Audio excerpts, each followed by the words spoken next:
और ये महाराज परीक्षित जी की तरफ से 100 मुद्राएं दान हो रही हैं। बार बार वंदन और अभिनंदन। भगवंती यज्ञ पुरुष वैताभ्या यज्ञ। सुखदेव जी कहते रहे परीक्षित, महात्मा नाभि की पत्नी के कोई संतान नहीं हुई तब पति पत्नी सहित महात्मा नाभि यानी पुत्री की कामना से उन्होंने यज्ञ पुरुष का यज्ञ किया। पिता की मृत्यु के बाद महाराज नाभि ने राजकाज का संचालन किया, मेरु देवी से विवाह किया और फिर उन्होंने यज्ञ किया।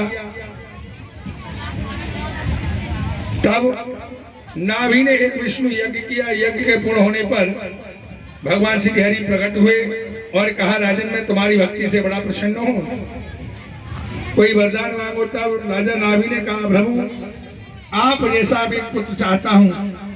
तब भगवान ने कहा, मैं स्वयं अपने जैसा कहां से लाऊं, स्वयं तुम्हारी पत्नी के गर्भ से और अवतार लूंगा।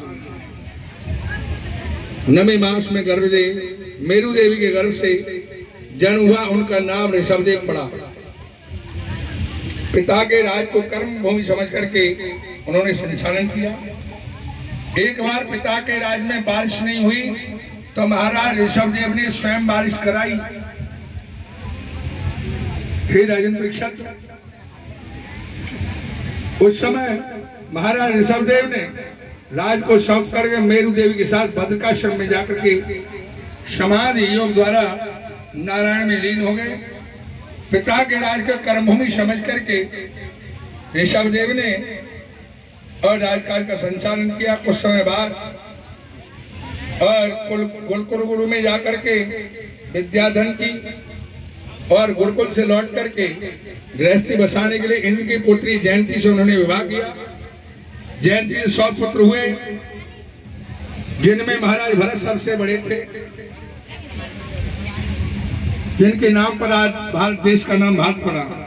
महाराज भरत कैसे हुए हैं, केवल सूक्ष्म में कथा कहता हुआ जा रहा हूं।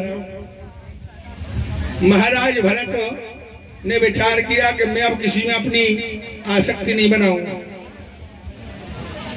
इसीलिए भरतस्तु महाभागवत यदा भागवतम वनितर परिपालनम सच्चितस्य धनो शांत शासनम परम पंचजनी कन्या विश्वरूपो धैतरमपये। सुखदेव जी कहते रहे परीक्षित, महाराज भरत बड़े भगवत भक्त हुए। पिता की आज्ञा का पालन करते हुए उन्होंने विश्वरूप पंचजनी कन्या से विवाह किया। 5 पुत्र हुए, सुव्रति, राष्ट्रव्रत, सुदर्शन, आवरण और धूम्रकेतु। हे राजन परीक्षित,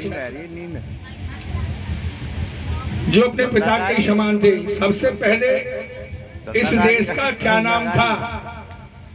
महाराज परीक्षित, भारत नाम से पहले